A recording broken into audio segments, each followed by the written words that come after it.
이 영상을 보기 전에 먼저 기도하십시오. 제가 여러분께 말씀드릴 내용은 가볍지 않습니다. 충격적이고 두렵고 어쩌면 여러분의 믿음을 흔들 수도 있습니다. 하지만 진실입니다. 제가 직접 본 진실입니다. 저는 그것을 보았습니다. 목사님 바로 뒤에 서 있던 그것을 검은 형체였습니다. 사람보다 훨씬 컸습니다. 3미터는 좋게 넘어 보였습니다. 얼굴은 뒤틀려 있었고 눈은 텅 비어 있었고 손은 목사님의 어깨 위에 올려져 있었습니다. 그리고 그것은 웃고 있었습니다. 제 이름은 이창수입니다. 올해 48세입니다. 저는 2,000명이 넘는 교인이 있는 대형 교회의 안수집사였습니다. 23년 동안 충성스럽게 섬겼습니다. 주일학교 교사, 찬양대원, 구역장, 집사회 총무까지 맡았습니다. 교회에서 저를 모르는 사람이 없었습니다. 하지만 2024년 4월 7일 주일 아침 제가 본 것은 제 23년 신앙을 완전히 뒤집어 놓았습니다. 그날 저는 깨달았습니다. 제가 섬기던 교회가, 제가 사랑하던 목사님이, 제가 믿었던 모든 것이 속임수 안에 있었다는 것을. 저는 오늘 여러분께 그 이야기를 하려 합니다. 사람들이 저를 미쳤다고 할 것을 알고 있습니다. 교회에서 저를 이단으로 몰 것도 알고 있습니다. 실제로 제가 본 것을 고백한 후 저는 교회에서 쫓겨났습니다. 23년을 충성한 대가가 추방이었습니다. 하지만 저는 침묵할 수 없습니다. 왜냐하면 지금 이 순간에도 수많은 교회에서 똑같은 일이 벌어지고 있기 때문입니다. 수많은 목사님들이 그것에 조종을 받고 있기 때문입니다. 수많은 성도들이 진실을 모른 채 속고 있기 때문입니다. 그래서 저는 말합니다. 다시 한번 말씀드립니다. 이 영상을 보기 전에 기도하십시오. 마음을 준비하십시오. 그리고 들으십시오. 목사님 뒤에 서 있던 것의 정체를. 제 이야기는 2001년에 시작됩니다. 당시 저는 25살 청년이었습니다. 대학을 졸업하고 직장을 다니기 시작했을 때였습니다. 삶의 의미를 찾지 못했고 공허함에 시달리고 있었습니다. 그때 직장 선배가 저를 교회로 인도했습니다. 처음에는 거부했습니다. 저는 무교였고 종교에 관심이 없었습니다. 하지만 선배의 간절한 권유에 못 이겨 한번 가보기로 했습니다. 첫 예배를 드리던 날을 기억합니다. 예배당에 들어섰을 때 느낌이 좋았습니다. 따뜻했고 평안했고 환영받는 기분이었습니다. 찬양이 시작되었을 때 제 가슴이 뛰기 시작했습니다. 설교를 들을 때 눈물이 났습니다. 예배가 끝나고 저는 상담실로 갔습니다. 그리고 예수님을 영접했습니다. 제 인생이 바뀌었습니다. 공허함이 사라졌고 기쁨이 찾아왔고 삶의 목적을 발견했습니다. 저는 교회에 빠져들었습니다. 새벽 기도에 나갔고 수요 예배에 참석했고 주일에는 하루 종일 교회에 있었습니다.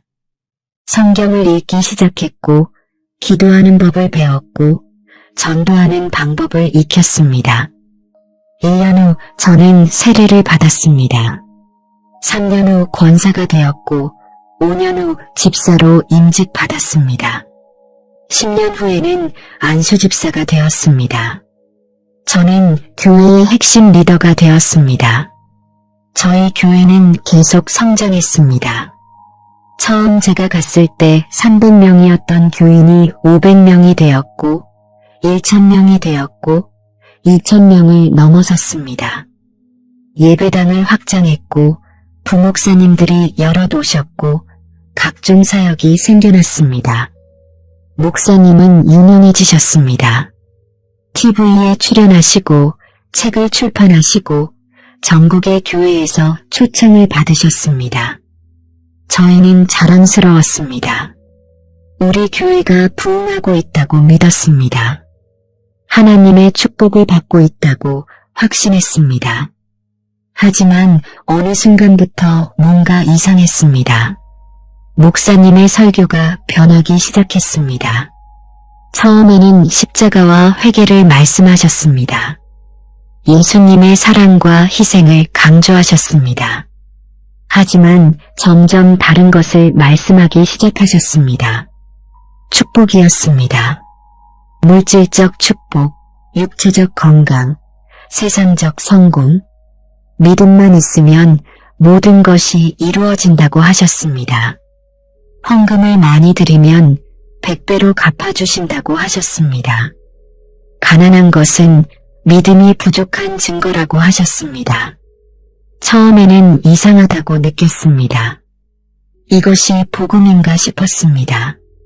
하지만 주변 사람들이 모두 아멘으로 화답했습니다. 은혜롭다고 말했습니다. 저도 그렇게 생각하기 시작했습니다. 교회는 더 커졌습니다. 사람들이 물밀듯이 들어왔습니다. 축복받고 싶어서, 부자가 되고 싶어서, 성공하고 싶어서 온 사람들이었습니다. 그리고 목사님은 그들에게 원하는 것을 주셨습니다. 희망을, 약속을, 축복의 메시지를. 헌금이 엄청나게 늘어났습니다. 11조는 기본이었고 감사헌금, 선교헌금, 건축헌금이 쏟아졌습니다. 교회는 돈이 넘쳐났습니다. 더 큰 예배당을 지었고 더 좋은 시설을 갖추었고 더 화려한 프로그램을 만들었습니다. 하지만 사람들은 변하지 않았습니다. 교회는 컸지만 성도들의 삶은 그대로였습니다. 오히려 더 나빠졌습니다. 서로 비교하고 시기하고 다투었습니다. 누가 더 많이 헌금했는지, 누가 더 축복받았는지, 누가 더 목사님께 인정받는지 싸웠습니다. 분쟁이 많아졌습니다. 장로님들끼리 권력 다툼을 했습니다. 권사님들끼리 헌담을 주고받았습니다. 청년들은 하나둘씩 교회를 떠났습니다. 겉으로는 화려했지만 속으로는 썩어가고 있었습니다. 저는 이상하다고 느꼈습니다. 이렇게 크고 부흥하는 교회인데 왜 능력이 없을까? 왜 사람들이 변화되지 않을까? 왜 기쁨 대신 불평이, 사랑 대신 미움이, 화평 대신 분쟁이 가득할까? 저는 더 열심히 기도하기 시작했습니다. 새벽 기도에 빠지지 않고 나갔습니다. 금요 철야에 참석했습니다. 교회를 위해, 목사님을 위해, 성도들을 위해 간절히 기도했습니다. 그러던 중 2024년 4월 7일 주일 아침이 왔습니다. 그날도 평소처럼 새벽 기도를 마치고 예배 준비를 하고 있었습니다. 일부 예배가 시작되었고 저는 2층 발코니 자리에 앉았습니다. 찬양이 시작되었습니다. 갑자기 머리가 어지러웠습니다. 시야가 흐릿해지더니 모든 것이 이중으로 보이기 시작했습니다. 저는 눈을 감았다 떴습니다. 하지만 사라지지 않았습니다. 그리고 저는 보았습니다. 예배당이 달라 보였습니다. 평소에 보던 밝고 깨끗한 예배당이 아니었습니다. 어둡고 음침했습니다. 공기가 무겁고 답답했습니다. 그리고 그것들이 있었습니다. 검은 형체들이 예배당 곳곳에 있었습니다. 사람처럼 생겼지만 사람이 아니었습니다. 크기도 다양했습니다. 작은 것은 어린아이만 했고 큰 것은 3미터가 넘었습니다. 그것들은 성도들 사이를 돌아다니고 있었습니다. 어떤 것은 한 성도 옆에 앉아 귀에 대고 속삭였습니다. 어떤 것은 두 성도 사이에 서서 무언가를 하고 있었습니다. 어떤 것은 천장에 매달려 아래를 내려다보고 있었습니다. 저는 비명을 지르려 했습니다. 하지만 소리가 나오지 않았습니다. 주변 사람들은 아무도 그것들을 보지 못했습니다. 평온하게 찬양하고 있었습니다. 저는 눈을 비볐습니다. 환상이겠지, 착각이겠지 생각했습니다. 하지만 사라지지 않았습니다. 오히려 더 선명해졌습니다. 저는 더 많은 것을 볼 수 있었습니다. 한 성도 옆에 붙어있던 검은 형체가 그분의 귀에 대고 무언가를 속삭였습니다. 그 순간 그 성도의 표정이 변했습니다. 옆 사람을 흘겨보더니 인상을 찌푸렸습니다. 분명히 무언가 부정적인 생각이 든 것 같았습니다. 다른 곳에서는 두 권사님 사이에 검은 것이 서 있었습니다. 그것은 양손을 각각 두 분의 어깨에 올려놓고 있었습니다. 두 분은 서로를 째려보고 있었습니다. 원수를 보는 듯한 눈빛이었습니다. 찬양대석에도 여러 개의 검은 형체가 있었습니다. 찬양하는 분들 주위를 빙빙 돌고 있었습니다. 어떤 찬양대원은 열심히 찬양하는 것처럼 보였지만 눈빛이 멍했습니다. 입으로는 찬양하지만 마음은 딴 데 있는 것 같았습니다. 그리고 저는 강대상을 보았습니다. 목사님이 설교 준비를 하고 계셨습니다. 성경을 펼치시고 원고를 보시고 기도하고 계셨습니다. 평소와 다를 바 없는 모습이었습니다. 하지만 그 뒤에 그것이 있었습니다. 거대한 검은 형체였습니다. 다른 것들보다 훨씬 컸습니다. 3미터는 좋게 넘어 보였습니다. 사람 형상이었지만 얼굴이 뒤틀려 있었습니다. 눈구멍은 텅 비어 있었고 그 안에서 붉은 빛이 희미하게 빛나고 있었습니다. 그것은 목사님 바로 뒤에 서 있었습니다. 그리고 긴 팔을 뻗어 목사님의 양 어깨 위에 손을 올려놓고 있었습니다. 마치 목사님을 조종하는 것처럼. 제가 가장 충격받은 것은 그것의 표정이었습니다. 그것은 웃고 있었습니다. 만족스러운 표정이었습니다. 승리한 자의 미소였습니다. 저는 온몸이 얼어붙었습니다. 숨이 막혔습니다. 심장이 미친 듯이 뛰었습니다. 이럴 수가. 목사님은 하나님의 종인데, 그런데 어떻게 저런 것이 목사님 귀에 있을 수 있는가? 설교가 시작되었습니다. 목사님이 강대상에 서셨습니다. 평소처럼 밝은 미소를 지으시며 성도들을 바라보셨습니다.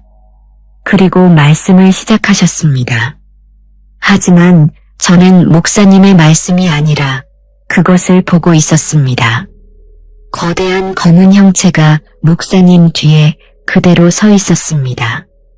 그리고 목사님이 말씀하실 때마다 고개를 끄덕였습니다. 목사님이 축복에 대해 말씀하셨습니다. 믿음만 있으면 부자가 될 수 있다고 하셨습니다. 헌금을 많이 드리면 하나님이 100배로 갚아주신다고 하셨습니다. 가난은 저주이고 부는 축복이라고 하셨습니다. 그때마다 그 검은 형체가 만족스럽게 웃었습니다. 고개를 끄덕였습니다.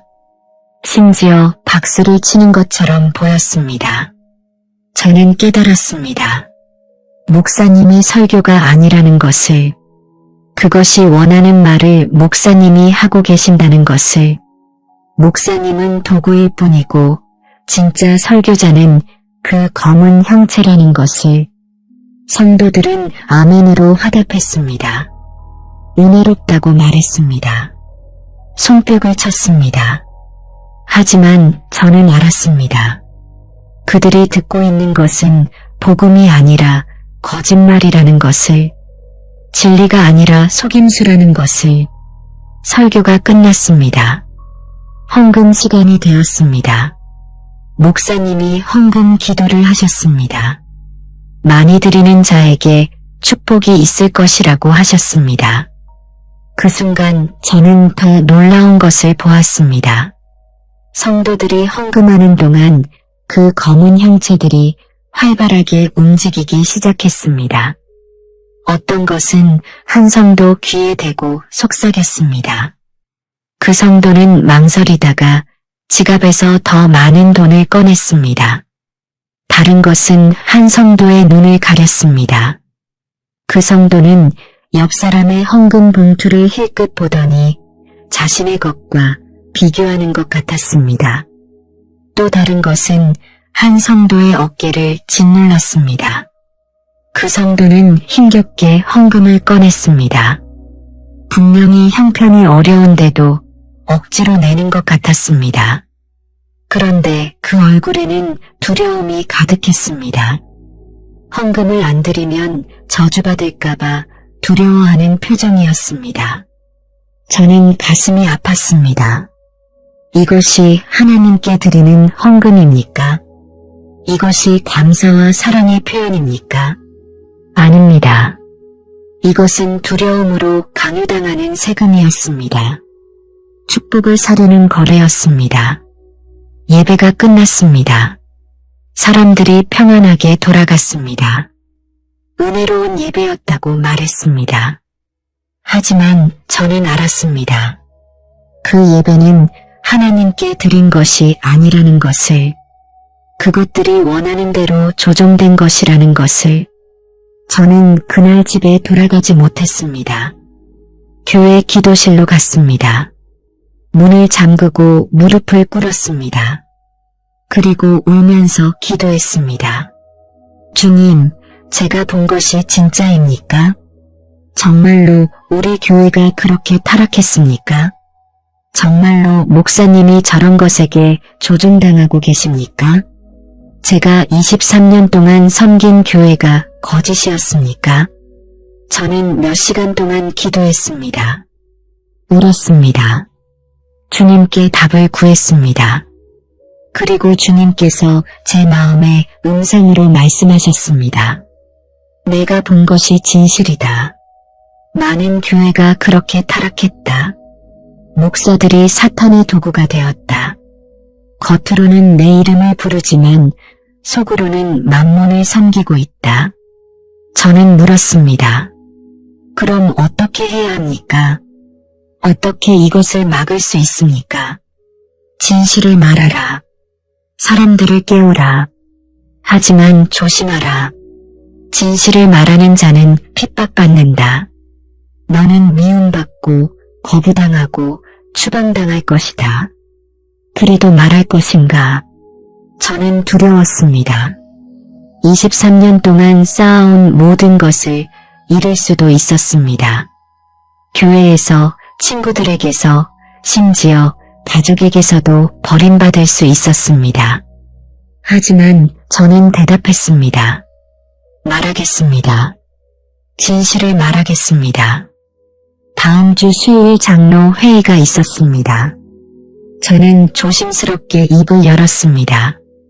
요즘 우리 교회가 물질주의에 치우친 것 같다고, 축복만 강조하고 회개는 말하지 않는 것 같다고, 혹시 우리가 잘못된 길로 가고 있는 것은 아닌지 돌아봐야 한다고. 장로님들은 저를 이상하게 쳐다봤습니다. 한 장로님이 화를 내셨습니다. 이 집사 목사님 설교를 비판하는 것이냐고. 교회가 이렇게 부흥하는데 무슨 문제가 있느냐고. 오히려 자네가 교만해진 것 아니냐고. 저는 더 말하고 싶었습니다. 제가 본 것을 말하고 싶었습니다. 하지만 입이 떨어지지 않았습니다.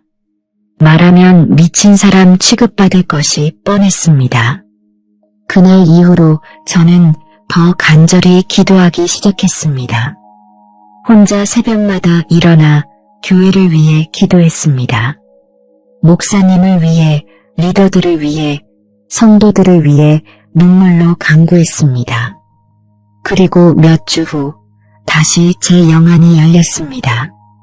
이번에는 더 많은 것이 보였습니다. 저는 그 검은 형체들의 계층을 볼 수 있었습니다. 작은 것들은 말단이었습니다. 개인을 공격하는 것들이었습니다. 중간 크기는 가정과 공동체를 공격했습니다.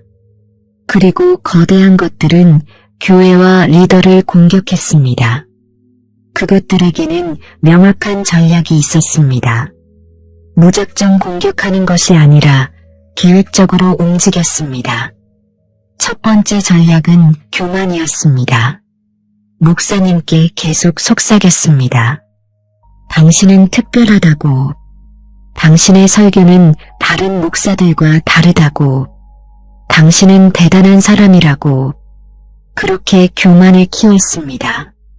목사님은 처음에는 겸손하셨습니다. 하지만 교회가 커지고 유명해지고 인정받기 시작하면서 변하셨습니다. 자신이 정말 특별한 사람이라고 믿기 시작하셨습니다. 다른 목사들을 무시하기 시작하셨습니다. 두 번째 전략은 물질이었습니다. 성도들에게 계속 속삭였습니다. 헌금을 많이 드리면 축복받는다고, 적게 드리면 저주받는다고, 돈이 신앙의 척도라고, 그렇게 물질주의를 심었습니다. 성도들은 서로 비교하기 시작했습니다. 누가 더 많이 내는지, 누가 더 축복받았는지 따졌습니다. 헌금을 많이 낸 사람은 교만해졌고, 적게 낸 사람은 열등감에 시달렸습니다. 세 번째 전략은 분열이었습니다. 리더들 사이에 의심을 심었습니다. 누가 더 목사님의 신임을 받는지, 누가 더 권력이 있는지 경쟁하게 만들었습니다. 그렇게 싸움을 일으켰습니다. 장로님들끼리 권력 다툼이 벌어졌습니다. 권사님들끼리 파벌이 생겼습니다. 서로를 비방하고 헐뜯고 미워했습니다. 교회는 사랑의 공동체가 아니라 정치판이 되었습니다. 네 번째 전략은 형식주의였습니다. 예배를 습관으로 만들었습니다. 찬양할 때 딴 생각하게 만들고, 기도할 때 졸게 만들고, 설교 들을 때 집중 못하게 만들었습니다. 그렇게 영적 감각을 마비시켰습니다. 성도들은 예배에 나왔지만 실제로는 예배하지 않았습니다. 몸은 있지만 마음은 없었습니다. 입으로는 찬양했지만 영혼은 잠들어 있었습니다. 다섯 번째 전략은 타협이었습니다. 진리를 희석시켰습니다. 죄를 죄라고 부르지 못하게 만들었습니다.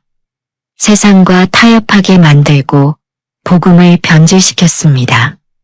그렇게 교회를 세상과 똑같게 만들었습니다. 목사님은 더 이상 회개를 말씀하지 않으셨습니다. 십자가를 강조하지 않으셨습니다. 대신 성공과 축복과 긍정만 말씀하셨습니다.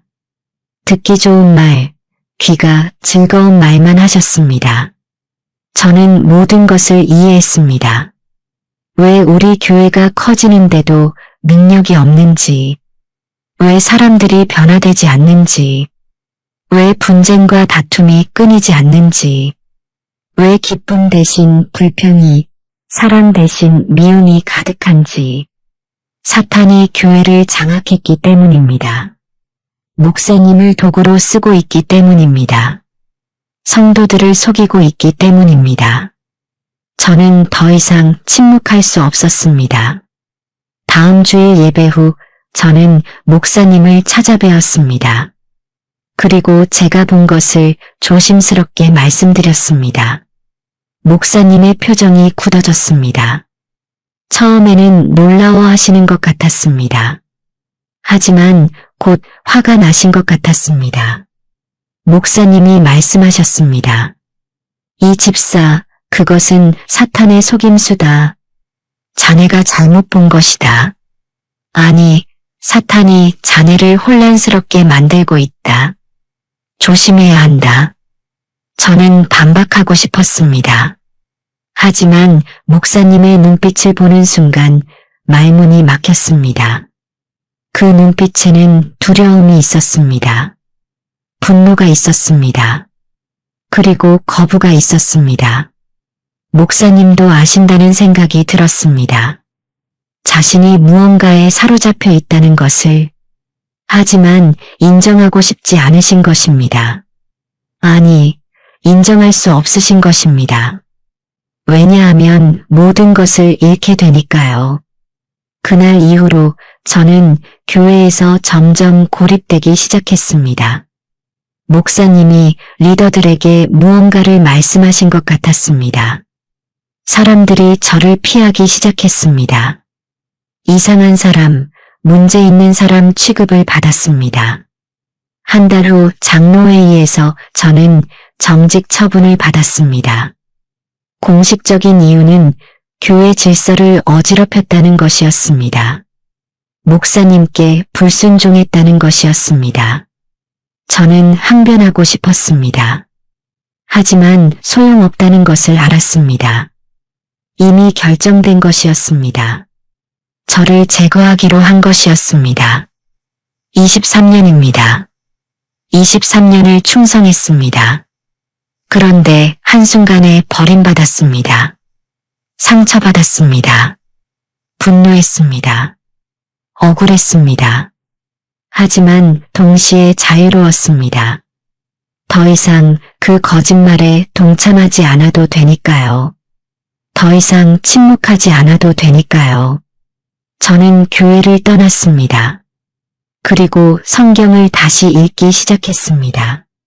진짜 복음이 무엇인지, 진짜 교회가 무엇인지 찾기 시작했습니다. 마태복음 7장이 저를 강타했습니다. 예수님께서 말씀하셨습니다. 그날에 많은 사람이 나더러 주여 주여 우리가 주의 이름으로 선지자 노릇하며 주의 이름으로 귀신을 쫓아내며 주의 이름으로 많은 권능을 행하지 아니하였나이까 하리니 그때에 내가 그들에게 밝히 말하되 내가 너희를 도무지 알지 못하니 불법을 행하는 자들아 내게서 떠나가라 하리라.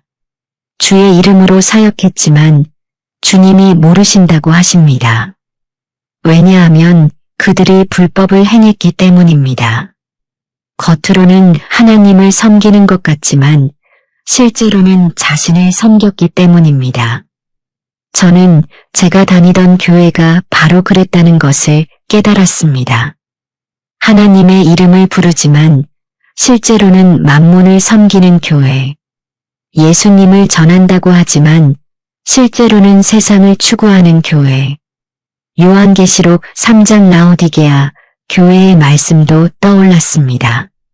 내가 말하기를 나는 부자라 부유하여 부족한 것이 없다 하나 내 공고한 것과 가련한 것과 가난한 것과 눈 먼 것과 벌거벗은 것을 알지 못하는도다. 겉으로는 부유하지만 영적으로는 가난한 교회. 많은 것을 가졌다고 생각하지만 실제로는 아무것도 없는 교회. 그것이 제가 다니던 교회였습니다. 저는 몇 달 동안 방황했습니다. 어떤 교회도 다니지 않았습니다. 교회에 대한 신뢰가 무너졌기 때문입니다. 모든 교회가 그럴 것 같았기 때문입니다. 하지만 주님께서 저를 인도하셨습니다. 작은 교회를 발견했습니다. 겉보기에는 초라했습니다. 건물도 낡았고 사람도 10명 정도밖에 안 되었고 목사님도 유명하지 않으셨습니다. 하지만 들어가는 순간 느낌이 달랐습니다. 평안했습니다. 따뜻했습니다. 진실했습니다. 예배가 시작되었고 저는 다시 보았습니다. 제 영안으로 보았습니다. 그런데 검은 형체가 없었습니다. 대신 빛이 있었습니다. 부드럽고 따뜻한 빛이 예배당을 채우고 있었습니다. 목사님이 설교하실 때 뒤에 아무것도 없었습니다. 아니, 빛이 있었습니다. 목사님을 감싸는 부드러운 빛이었습니다. 설교 내용도 달랐습니다. 축복이 아니라 십자가를 말씀하셨습니다. 성공이 아니라 회개를 말씀하셨습니다. 물질이 아니라 헌신을 말씀하셨습니다. 사람들의 얼굴도 달랐습니다. 교만이 아니라 겸손이 있었습니다. 비교가 아니라 사랑이 있었습니다. 형식이 아니라 진심이 있었습니다. 저는 울었습니다. 이것이 진짜 교회구나. 이것이 진짜 예배구나. 이것이 제가 평생 찾던 것이구나. 예배 후 목사님께 다가가 제 이야기를 나눴습니다. 제가 본 것을, 경험한 것을 말씀드렸습니다. 목사님은 놀라지 않으셨습니다. 오히려 고개를 끄덕이셨습니다. 목사님이 말씀하셨습니다. 이 집사님, 제가 알고 있습니다. 많은 교회가 그렇게 타락했습니다. 사탄이 교회를 장악하고 있습니다. 특히 큰 교회일수록 더 위험합니다. 왜냐하면 교만과 물질의 유혹이 크니까요. 저는 물었습니다. 그럼 어떻게 해야 합니까? 어떻게 그것들과 싸워야 합니까? 목사님이 대답하셨습니다. 첫째, 진리를 알아야 합니다. 성경을 제대로 알아야 합니다. 거짓과 진실을 분별해야 합니다. 둘째, 기도해야 합니다. 진심으로 기도해야 합니다. 형식이 아니라 영과 진정으로 기도해야 합니다. 셋째, 순종해야 합니다. 하나님께 온전히 순종해야 합니다. 자기를 부인하고 십자가를 져야 합니다. 넷째, 사랑해야 합니다. 진심으로 사랑해야 합니다. 비판이 아니라 사랑으로 다가가야 합니다. 다섯째, 담대해야 합니다. 두려워하지 말아야 합니다. 예수 그리스도의 이름은 모든 이름 위에 뛰어나니까요. 저는 그 교회에 등록했습니다. 그리고 진짜 신앙생활을 다시 시작했습니다. 23년 동안 배운 것을 다 버리고 처음부터 다시 배웠습니다. 쉽지 않았습니다. 옛 습관이 남아있었습니다. 여전히 축복을 구하고 싶었고, 성공하고 싶었고, 인정받고 싶었습니다. 하지만 조금씩 변화되었습니다. 십자가의 의미를 깨달았습니다. 예수님이 왜 고난받으셨는지, 왜 죽으셨는지 이해했습니다. 그것은 제 죄 때문이었습니다. 제가 살기 위해서였습니다. 회개의 의미를 알았습니다. 단순히 잘못을 뉘우치는 것이 아니라 방향을 바꾸는 것이었습니다. 자기 중심에서 하나님 중심으로, 세상 추구에서 하나님 나라 추구로 헌신의 의미를 배웠습니다. 내가 무엇을 받기 위해서가 아니라 하나님께 무엇을 드릴 수 있는지 생각하게 되었습니다. 축복보다 순종이, 성공보다 충성이 중요하다는 것을 깨달았습니다. 그리고 사랑을 배웠습니다. 진짜 사랑은 조건이 없다는 것을, 상대가 무엇을 해주기 때문이 아니라 그냥 사랑하는 것이라는 것을. 오늘 저는 여러분께 제 이야기를 나눴습니다. 왜냐하면 여러분도 혹시 저와 같은 상황에 있을 수 있기 때문입니다. 여러분이 다니는 교회도 혹시 그렇지 않은지 생각해 보시기 바랍니다. 여러분의 목사님은 어떻습니까? 십자가를 전하십니까? 아니면 축복만 말씀하십니까? 회개를 강조하십니까? 아니면 성공만 외치십니까? 여러분의 교회는 어떻습니까? 사랑이 있습니까? 아니면 비교와 경쟁이 있습니까? 겸손이 있습니까? 아니면 교만이 있습니까? 여러분의 예배는 어떻습니까? 진심으로 드립니까? 아니면 습관적으로 드립니까? 하나님을 만납니까? 아니면 형식만 지킵니까? 만약 여러분의 교회가 저처럼 타락했다면 어떻게 해야 합니까? 떠나야 합니까? 아니면 남아서 싸워야 합니까? 저는 이렇게 말씀드리고 싶습니다. 먼저 기도하십시오. 주님께 물으십시오. 떠나는 것이 옳은지, 남는 것이 옳은지. 만약 주님께서 떠나라고 하시면 떠나십시오. 미련 갖지 마십시오. 23년을 충성했어도, 모든 것을 쏟아부었어도 과감히 떠나십시오. 하지만 만약 주님께서 남으라고 하시면 남으십시오. 그리고 싸우십시오. 기도로 싸우십시오. 진리로 싸우십시오. 사랑으로 싸우십시오. 가장 중요한 것은 분별하는 것입니다. 무엇이 진리이고 무엇이 거짓인지 분별하십시오. 모든 것을 성경으로 확인하십시오. 목사님이 하신 말씀도 장로님이 하신 말씀도 다 성경과 비교하십시오. 에베소서 6장을 기억하십시오. 우리의 씨름은 혈과 육을 상대하는 것이 아니요 통치자들과 권세들과 이 어둠의 세상 주관자들과 하늘에 있는 악의 영들을 상대합니다. 진짜 적은 사람이 아닙니다. 목사님이 적이 아니고 장로님이 적이 아니고 권사님이 적이 아닙니다. 진짜 적은 그들 뒤에 있는 악한 영들입니다. 그러므로 사람을 미워하지 마십시오. 사람을 공격하지 마십시오. 대신 악한 영들을 대적하십시오. 기도로 대적하십시오. 야고보서 4장 7절을 기억하십시오. 그러므로 너희는 하나님께 순종할지어다 마귀를 대적하라 그리하면 너희를 피하리라. 대적하는 방법은 간단합니다. 하나님께 순종하는 것입니다. 진리 안에 서는 것입니다. 그리고 예수 그리스도의 이름으로 명령하는 것입니다. 저는 지금도 기도합니다. 제가 다니던 교회를 위해 기도합니다. 목사님을 위해 기도합니다. 그분들이 깨닫기를 기도합니다. 회개하기를 기도합니다. 회복되기를 기도합니다. 미워하지 않습니다. 저를 추방했지만 미워하지 않습니다. 왜냐하면 그분들도 피해자이기 때문입니다. 속고 있기 때문입니다. 여러분도 그렇게 하시기 바랍니다. 여러분을 상처 입힌 사람들을 용서하십시오. 그들을 위해 기도하십시오. 그들도 자유함을 얻게 되기를 간구하십시오.